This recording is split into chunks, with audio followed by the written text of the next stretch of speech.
What is going on, guys? Good afternoon. It's your favorite mortgage lender, Abdel Guatmi. Happy Tuesday, actually. We're going to go over exactly what it is that we have going on in regards to the market. A lot to cover. We're going to touch base first. We'll kind of see a little bit in regards to the transition for interest rates and what you will literally kind of notice over the last, I would say, couple of 2-3 weeks or so. We have been on a pretty consistent, steady decline. Aside from the one Friday where we had the BLS report, the Bureau of Labor Statistics report, aside from that, interest rates were consistently on the decline, which is awesome, right?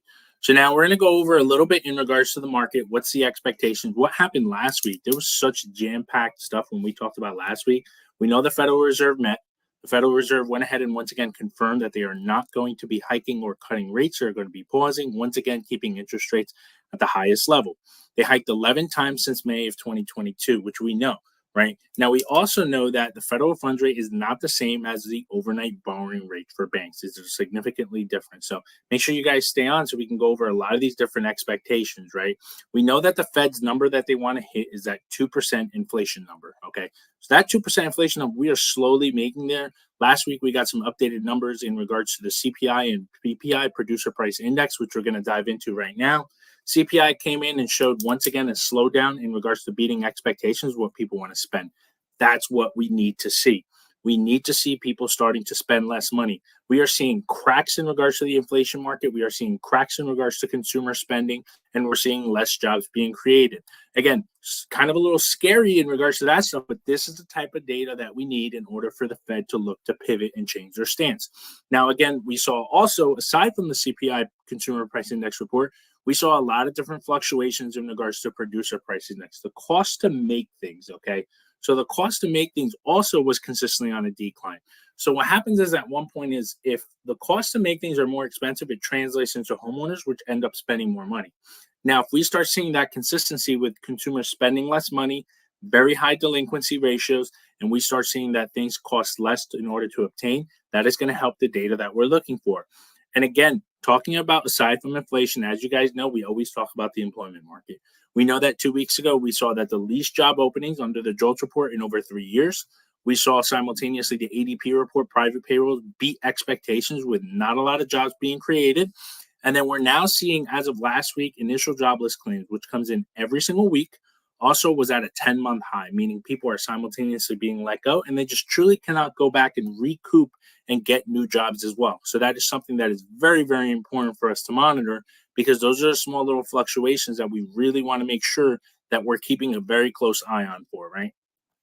And then we'll see a little bit this week. We saw so far today retail sales numbers. So consumers are spending less money, okay? We saw that it came in at only a 0.1% increase. And if we actually remove auto, it actually came in at a decline. As we're starting to transition with retail sales numbers, this obviously helped the bond market. The bond market, like we saw earlier, was actually dropping. So interest rates did tend to take a little bit of a drop today.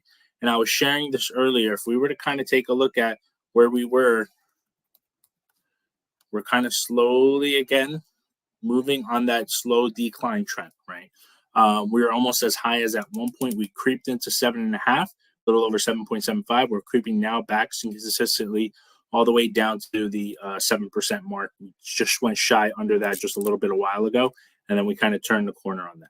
Okay, so that's everything in regards to the market. What I really wanted to cover also is how has the housing market been doing in regards to the generational impact for home ownership. And this is very critical for us to understand.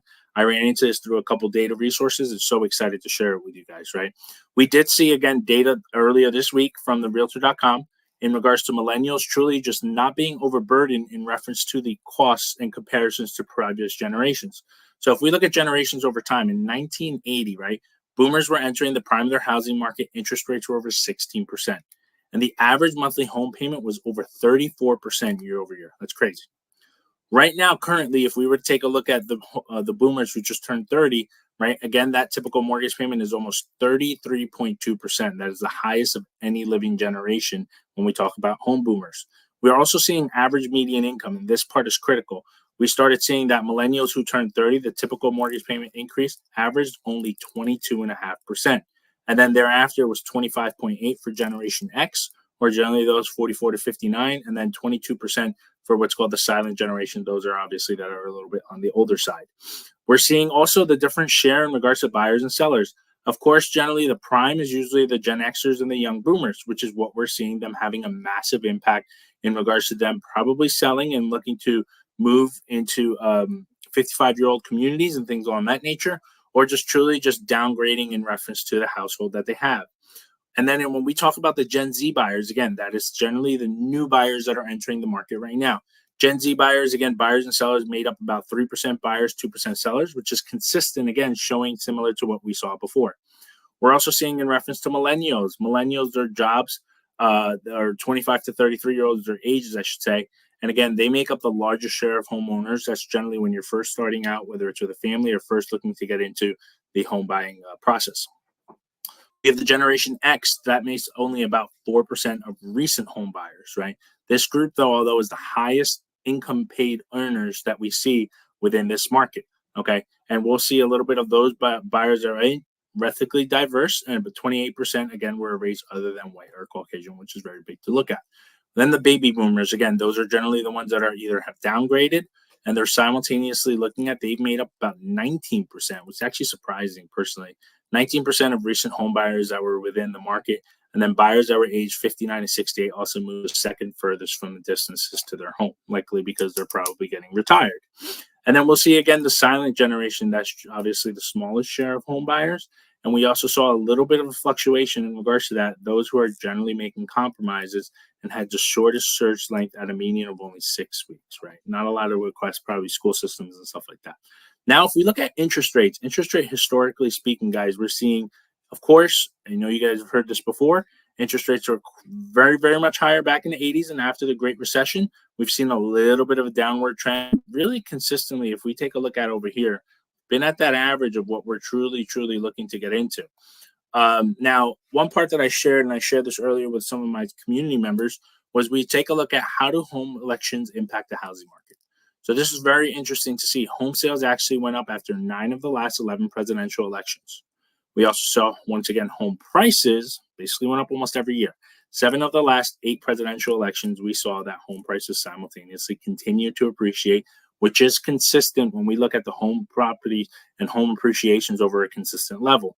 Then we also see mortgage interest rates. Mortgage interest rates have declined 8 of the last presidential elections. Okay, direct correlations in reference to a downgrade when we're talking about that questioning. Now, again, is it a direct impact? Sure, home prices have been consistently appreciating. Mortgage interest rates have been simultaneously going down. Okay, so when we talk about all this, it's very important for us to take a look at and truly understand when we're looking to purchase a home, there truly is, based on this statistical analysis, right? Home values are continuing to appreciate. If we continue to wait for where home values will eventually plummet or where home values will eventually continue to skyrocket, you're going to be put in a position where, again, a lot of our clients right now are facing multiple offers, multiple bids in reference to their homes, and they're truly being put in a position that they are paying a little bit more than they necessarily want to. Okay, so super important that if you're a homeowner out there and you're looking to truly take advantage of the different things within the market, get a trusted professional that's going to guide you. Look over all the different expertise and values that they have currently in place to get you your offer accepted, and then strategize and take it from there. Okay, so I appreciate you guys jumping on. As always, I will share this later on onto our YouTube channel. And then any questions that you guys have, please feel free to visit our website, gotmortgages.com. Talk to you guys soon.